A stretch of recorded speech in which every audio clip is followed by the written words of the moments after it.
Hello everyone, welcome back to YouTube channel స్పందన గాంధీ. మా చిన్న బాబు ప్రీ బర్త్డే షూట్ అయితే జరుగుతుంది. అలా చిన్న చిన్న క్లిప్స్ అయితే తీసుకున్నాను మీకు చూపించడం కోసమని. అట్ ఏ టైం తినిపించడం అండ్ షూట్ రెండు కంప్లీట్ అయిపోతున్నాయి. అక్కడ తిన్న తర్వాత ఇక్కడ యాక్టివ్నెస్ చూడండి, ఎంత యాక్టివ్గా ఉన్నాడో. మా అత్తయ్య మామయ్య కంటే ఫాస్ట్గా వస్తున్నాడు, ఎంత హ్యాపీగా. షూట్ కంప్లీట్ అయ్యే వరకు మొత్తం ఒక్కసారి కూడా ఏడవలేదు.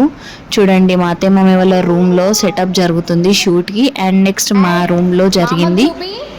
చూడండి, మా హస్బెండ్ తీసే కెమెరాలో ఫ్లాష్ రావడం వల్ల ఇక్కడ కెమెరాకి డిస్టర్బ్ అయింది. చూడండి, మా బాబు అయితే ఫ్రంట్ సైడ్ ఆడుకోమనంటే బ్యాక్ సైడ్ ఆడుకుంటున్నాడు. చూడండి, ఇటు చూడరా అంటే అటు తిరిగి ఆడుకుంటుంటున్నాడు. బీ అట కార్ పట్టుకొని.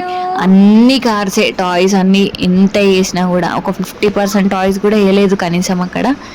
ఇక్కడ పడుకొని ఉన్నప్పుడు షూట్ జరుగుతుంది. అండ్ నెక్స్ట్ మనం అవుట్డోర్ వెళ్దాం అనేసి అనంటే అవుట్డోర్కి వెళ్ళాము.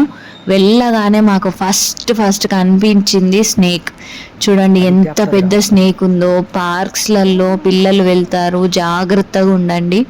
ఎందుకంటే పార్క్లో మొత్తం గ్రీనరీ ఉంటుంది, దాంట్లో ఏ స్నేక్ ఉండేది తెలీదు. దాంట్లో ఉండి క్లీన్ చేసే వాళ్ళే అన్నారు. ఆల్రెడీ 2 స్నేక్స్ చూసాము, ఇది 3rd స్నేక్ అనేసి. సో బీ కేర్ఫుల్ అండి. పార్క్స్కి వెళ్ళినప్పుడు పిల్లల్ని జాగ్రత్తగా చూసుకోండి. అది ఏం స్నేకో ఏంటో మాకేమీ తెలీదు, బట్ మేము జాగ్రత్తలు చూసుకుంటూ ఒక చిన్న షూట్ అయితే కంప్లీట్ చేసుకున్నాం జస్ట్ 5-10 minutesలో. Thank you for watching and please do subscribe and share.